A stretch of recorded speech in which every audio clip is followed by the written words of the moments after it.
Hello, welcome to Coffee with Kathleen. We're doing the big K today. And I'm really excited about our special guest. As you may or may not know, RepairPal Inc. is now a wholly owned subsidiary. Well, I got to practice saying that word so I can say it better. We are a wholly owned subsidiary of Yelp Inc. And one of the joys of the process was working with advisors that I don't always get the opportunity to work with more closely. And one of those amazing advisors was Alex Brickman, and he is a VP of investment banking at TD Securities. And I learned a lot from him on a variety of different things as we were in this process. And I'm super excited that he's my guest today. Hello. Hey, How are you today, Alex? doing well. Happy to be here. Thanks for having me on. It's a new one for me because this is my first podcast, so I'm happy it's with you. Really? That your very first one ever? Very first one ever. That's exciting. That's exciting. Yeah, look, I always wanted to have a podcast, because you can just like sort of ask me to talk and I'll just do it. That's the one thing that I've been good at since I was a kid. And but Bryson on my team, sort of made it happen for me.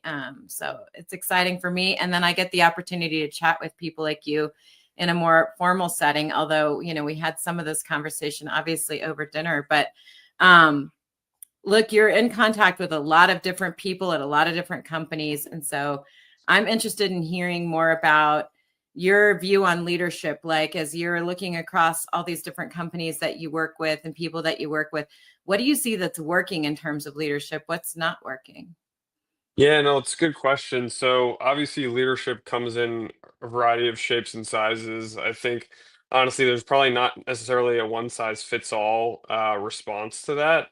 My view on uh, the most influential leaders are those that are dynamic and really can adjust with any given moment, whether it's a specific strategy that needs to be deployed or there's a specific conversation, whether it's a board meeting or something small or just internal talking to a team. I think being able to scale up and down and being dynamic and being able to read a room is really what we view as the most strategic. I think that another point that's interesting um, around leadership and definitely stuff that I've been able to see really early in my career is being able to read a room and having the right EQ to understand when you might not necessarily be the smartest in the room, and you're able to point to a specific person that probably knows a topic a little bit better. I think I'll be honest with you. I got a lot of that from the interactions that I've experienced with the Repair Pal team. I think everyone has a really interesting voice and a really specific role, and everyone knows where those strengths are, and that's something that at least initially in my career, I've experienced. Nice. Well, look, anybody who's in a room with you is probably not the smartest person in the room. Also, you're pretty brilliant, Alex. So I appreciate that. And one of the things that you and I specifically talked about was the role that advisors can play with leaders. And honestly, like pre this process, I understood what the role of a banker was, like, for example, when you're in a transaction or you're looking to raise funds or whatever. And I also had kind of a stodgy view of bankers, quite frankly. I think of Right. like those old school bankers lunches with like the tweed jackets and the martinis for 3 hours and whatever. But obviously that is not what the modern banker even looks like today. And you're an extremely busy person. But tell me about, what the role of advisors can be and how you see yourself in between those, event times. Yeah, no, for sure. I think being an investment banker is very different than and maybe this is my perspective, but it's very different than being an advisor when you think of like where you can provide the highest quality service and advice to your clients or even prospective clients. to be honest, the easiest way to think about us is being someone that's a trusted tool in your toolkit, and it's really having that forward-looking mentality where you want to think about something, whether it's just a strategic exit or you want to take some chips off the table and minimize your downside or protect your downside. And it's really being that trusted advisor to the C-suite, whether it's a technical co-founder or if it's a CEO or if it's someone like you in your role.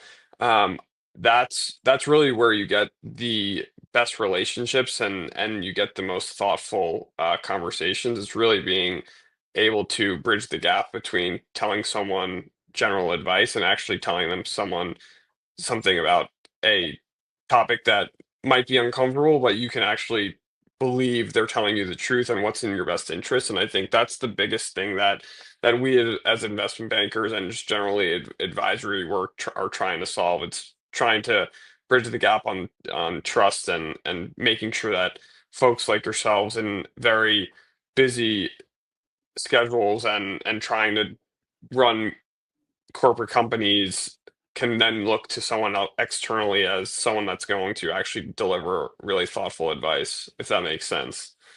Yeah, it totally makes sense. And like one of the things I wouldn't have thought of before, but that obviously I'm interested in exploring with you is, for example, like the number of people that you're talking to, and you have kind of a concentration, in a few different industries. So you're working with a lot of people in the automotive space or adjacent space. And I'm kind of like, ooh, I'd like to know that person. And you're like, yeah, I can totally make that intro, right? So For sure. you're seeing a lot of the things and probably have access to a lot of the kind of trends or thought leadership that's happening in the space as well, which is super interesting.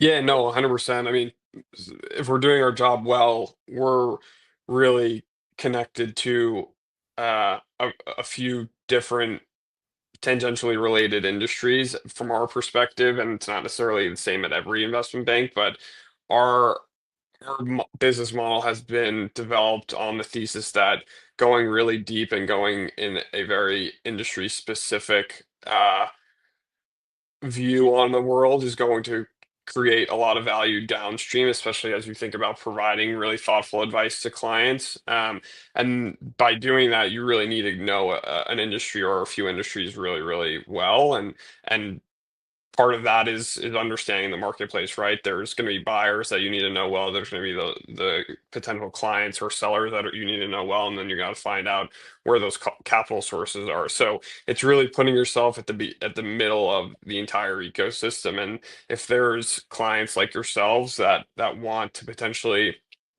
enter a new market or think about partnership opportunities that are not necessarily um, traditional investment banking services, but just come out naturally as part of the conversation that we're having with folks. That's something that we would love to do and try to be value add beyond a fee opportunity, right? That's really where we're providing good, thoughtful advice to our clients. Yeah, I mean, and the thing that I think is also really interesting about the way that you do business, which isn't what I would have guessed if someone had asked me, like I said, like a year ago or something, is like I go to a lot of shows because I'm doing partner development. And I see you at like every single one Right. of those. You're at APEC, SEMA, you're at Used Car Week, you're at NADA, you're at all these places. And then half the time, of course, when I run into you there, I'm like, hello. And you're like, I'm on a because you're phone. like on the phone. And so, because you're trying to run deals. And I know that you were very involved with our deal at the same time that you were attending some of these events, just as I was. Right. And I was feeling pretty, like frustrated at some of them because I was like, oh, I can't even participate, or I kept having to walk out of sessions or conversations or whatever, because of course I'm getting calls and pings and I've got to go provide this or that thing to the data room and all of this kind of stuff. And so I'm just really curious now, like, how do you manage your time between like learning what you need to know in the industry, attending events, going to sessions, obviously being on the phone with your clients in the middle of some transaction or something like Right. that. And then also building relationships. Like, how do you think about that? Because it feels pretty chaotic to me. Yeah, believe me, it's drinking from a fire hose, and I definitely do not have a silver bullet on that. I'm continuing to learn and continuing to get better and trying to divide up the world and where spending time makes the most sense and you'll get the highest return. That being said, at the end of the day, in our business, clients come first, and it's a client first business, and you never know where one client's going to go next and whom they might know, and that repeat referral service is exactly how our brand gets out there. So if I'm at a show and there's a client calling me, I'm 100% prioritizing that call, and that's just my mentality on the world. That being said, I try to do as much work in advance of shows to prepare and try to set up meetings. So it's a combination of meetings that we set up, walking the floor at some larger events like an NADA, where that could be fairly overwhelming, but it's really fruitful when you're just in the flow and able to connect with folks on the fly in an organic way. And then at the end of the day, I think being flexible is the easiest way to do this job successfully. There's going to be days that you're super stressed and super overwhelmed from a time management perspective, and you just go if you just go with the flow and give what your schedule take what your schedule is giving you. I think that's honestly the best way to go about it. And there are going to be some days or some conferences where you're stuck in your hotel room the entire time. And honestly, it happens. And I if I said that it's never going to happen or it never happened to me, I would be lying. And I think it's just a factor of the job we're in.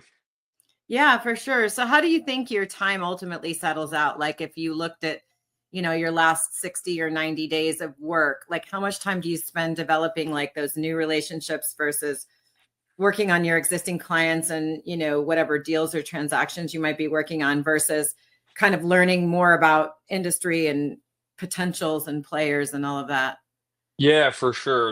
It's a good question. So towards the end of the year, generally speaking, there's a lot of prep for the new year, and that's in any business, right? So we are right now preparing for 2025 and what conferences are going to be in first quarter of 2025, even just between the first month in January. So there's obviously CES and there's also NADA. So that's an area where we're focused on. So that's a lot of outbound in organic, trying to develop relationships and develop entry points into clients that we're really focused on.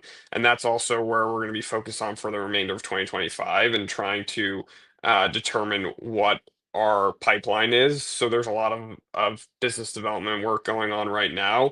And then in addition to that, we obviously have a few deals that are currently at later stages in their life cycles. Like yours obviously was at that point, and we have a few others here that we're going to try to close out by the end of 2024.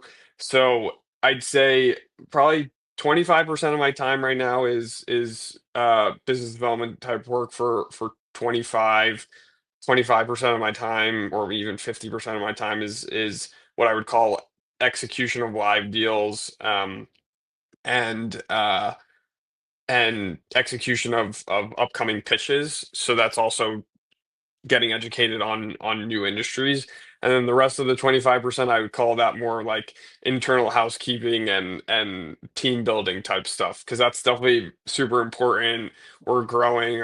I think we're probably north of 30 plus bankers at this point. We have a really big junior team, and trying to provide mentorship and development on the entire team front is super important. And it's honestly what makes my job easier and or doable in any capacity.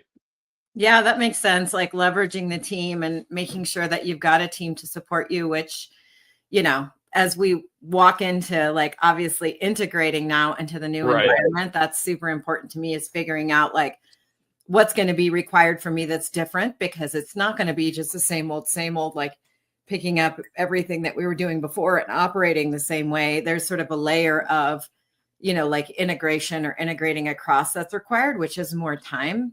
Totally. So then you have to think about, okay, who's on my team? What can they do? What can they support? How can they step forward to do pieces of this so that, I'm doing whatever the most important thing is that's required of me, right? So part of Yeah. it is just helping people position and integrate and be, successful in the new environment. And that takes time.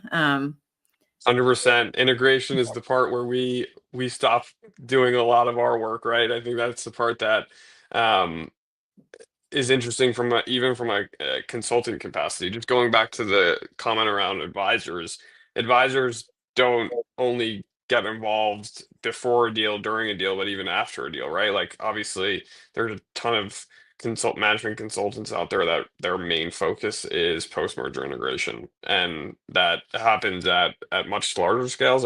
Also happens at smaller scales, but it's definitely an interesting part of the transaction that I myself don't as actually have as much insight into.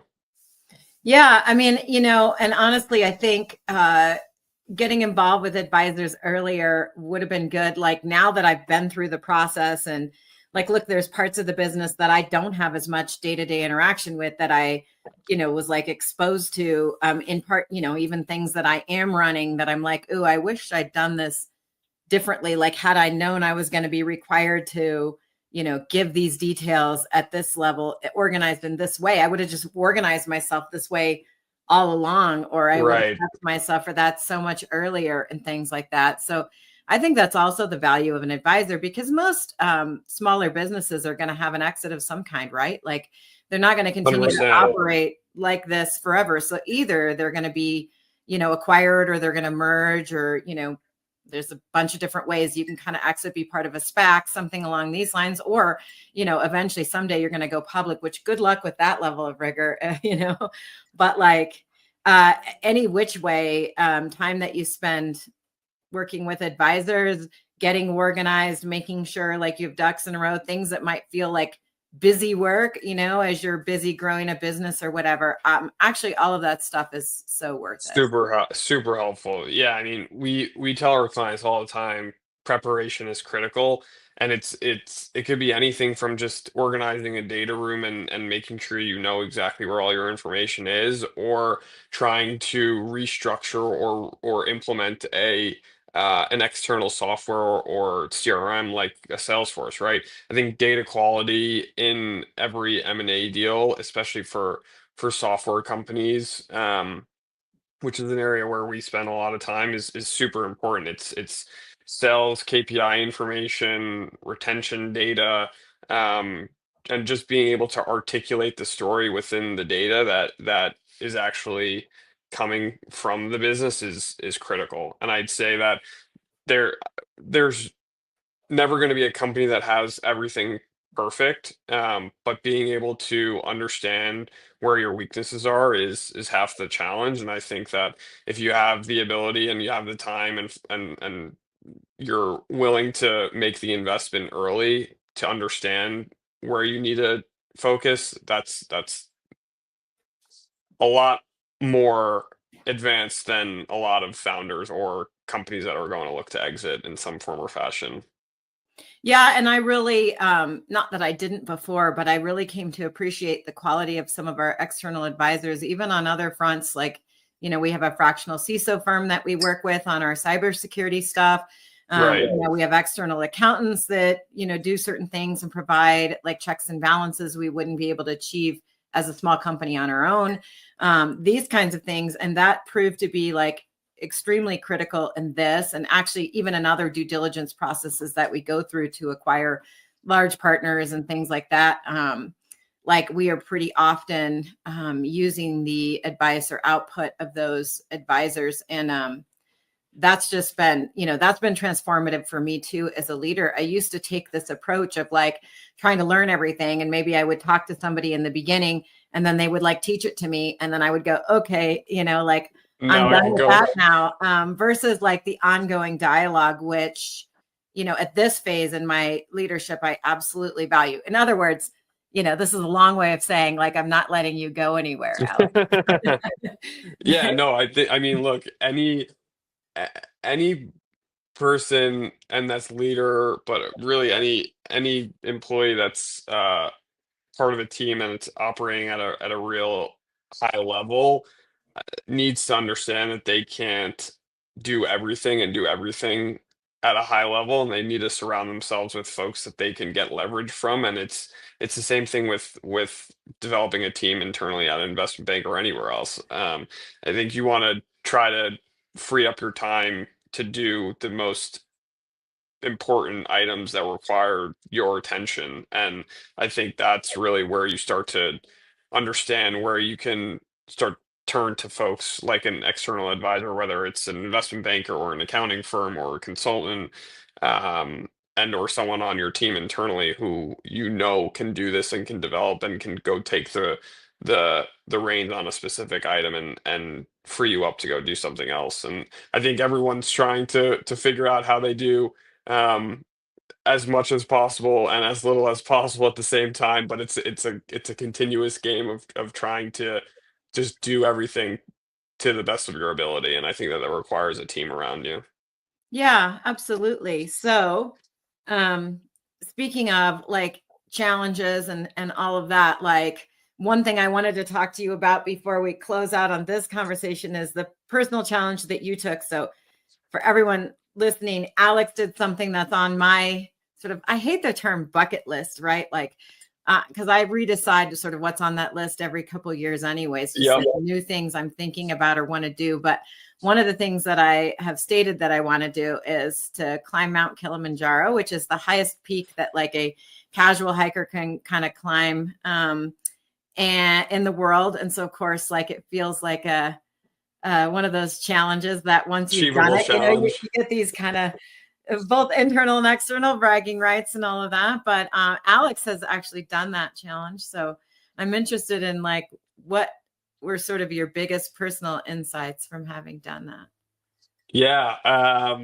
So it was definitely part of my bucket list. My college roommate and I, senior year, effectively agreed and told each other that we would find a way to do it at some point. And it was funny. My wife was pregnant with my now daughter Sophia, and she was probably 3 months from being due. And I asked my wife and asked my entire family if I was able to go do this. My mom thought I was crazy. My wife said, absolutely, this is probably the only chance you're going to be able to do it. So um, I'm I'm glad that she said that, just because it was definitely really unique experience. It was definitely worthwhile. I joke with friends that ask me if I would do it again. I probably say the same thing every time. I probably wouldn't do it again unless uh, my daughter or another child of mine asked me to do it again. But it was definitely worthwhile. And I'd say that the biggest things that found out about myself is really one, there's going to be ups and downs throughout any trip. This particular route that we did was 8 days, I believe. We took the longest route up, but it actually takes the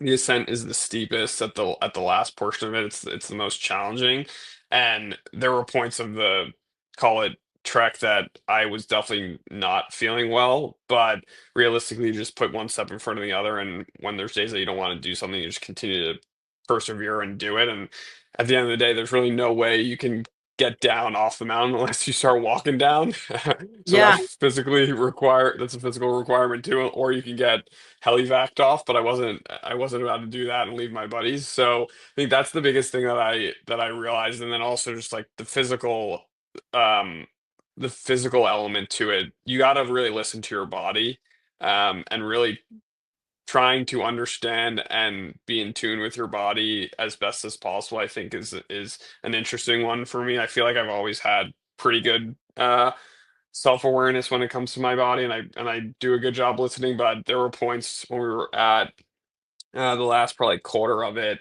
and we were able to walk to the largest ice field that's still up there, but it's at high altitude, and they don't necessarily take a lot of the trekkers over there because high altitude, long walk generally leads to altitude sickness. And I was fine the entire time, and when we got to camp for lunch, it was really taxing on my body. And I told everyone in our tent, I was like, "Look, I need to eat some fruit, and I need to sleep for 45 minutes." And I slept for 45 minutes, but if I wasn't sleeping, I was not going to the summit because we trekked up the Western Breach starting at like 2 a.m., then went to the ice field and then summited after lunch. So I told everyone, I was like, look, there's no way that I'm doing this without having to sleep at least for a little bit. Yeah. I mean, look, there's a lot of really great parallels, right? So like, what do you do when there really isn't anything else, that you can do, right? Because turning around's not an option. And obviously Right. there's always the helivac option if you really are Yeah, injured or in the something. But situation. that's a pretty dramatic option, right? So I it's like, totally, no. totally agree. And the other interesting part about it is like, hey, when you actually reached your goal, and this was interesting for me personally, you've reached your goal and you get to the summit, and then you have to still take a few days to get down. I personally, I was like, hey, I want to get off this mountain as quickly as possible. Like I accomplished what came out here to do, but it was still then a experience to get down. So it was really trying to appreciate the entire process. And I think that that's something that I've also been thinking about more as like you go through your career and you're developing or you're training for a marathon or you're working out. It's really just like appreciating the process around everything that you're doing. And that was something that I needed to come to terms with because the last thing I wanted to do was sleep in another tent with one of my buddies and eat the food that I was eating, but it was part of the process. Yeah, I mean, and a lot of times we think about that. We're like, okay, I'm getting to the top. I'm getting my company acquired. I'm doing all these things, but it's really just a waypoint. It's actually, Exactly. it's not like, okay, done. Even when I finished my marathon, a few months back, like, yeah, I finished it, but then you still got, you still have to go to the car. You still got to walk around, like I was The immediately, recovery. yeah, the recovery. And you got to think about what does that look like? And obviously I'm not as young as I once was, so recovery is different. Yeah, I mean, there's all the things that you still have to do, and then and think about sort of what's next, and then you have that little decompression period too, where you're like, well, like I did this thing and I feel so amazing about it. But then now, what's next? Now I did that. Now, there's a void that's left by, all of the intense like preparation, energy, things that you expended to sort of get there. Right. Yep, And then how do you for think sure. about like, okay, now I've done that. And how do I kind of extend or marinate in that experience while still thinking about, whatever the next thing is. And we sometimes don't spend long enough, like just sitting in our experiences or the things that we've done or allowing them to like really soak in and stuff like that. 100%. It's the same. It's interesting. I've been reflecting on a lot of stuff recently, and I think it's more so because now I have a 19-month-old. I have another baby on the way, and Yeah. fatherhood has changed me a lot. I think as much as many people would say that, and it's cliche, but I think it actually really has. But it's the same thing with life, right? Like life is a whole journey and a process, and you have to appreciate and reflect on everything that you go through throughout your entire life. And I think that you're never going to be able to predict certain things, and you got to just appreciate the process. Yeah, exactly. And sometimes the smallest things are the biggest and vice versa, right? It ends up 100%. it ends up being something that you thought was going to be such a big deal or it was going to be so great. And it was immaterial in the grand scheme of things. Yeah. Or, you think, oh, the easy things are going to be the best things. But actually, my analogy when I was in Peru, I hated the downhills. They were the worst. Right. So I'm like, who is this person that would rather go It's uphill than interesting, down? right? Yeah. Right. The Yeah, uphills no, were the 100%. best moments. Yeah. The Right. downhill sucked. No, 100%. It's interesting when you think about it like that, for sure. Yeah. Awesome. Well, thank you so much, Alex. This has been a great conversation. I appreciate you having me on. This was great.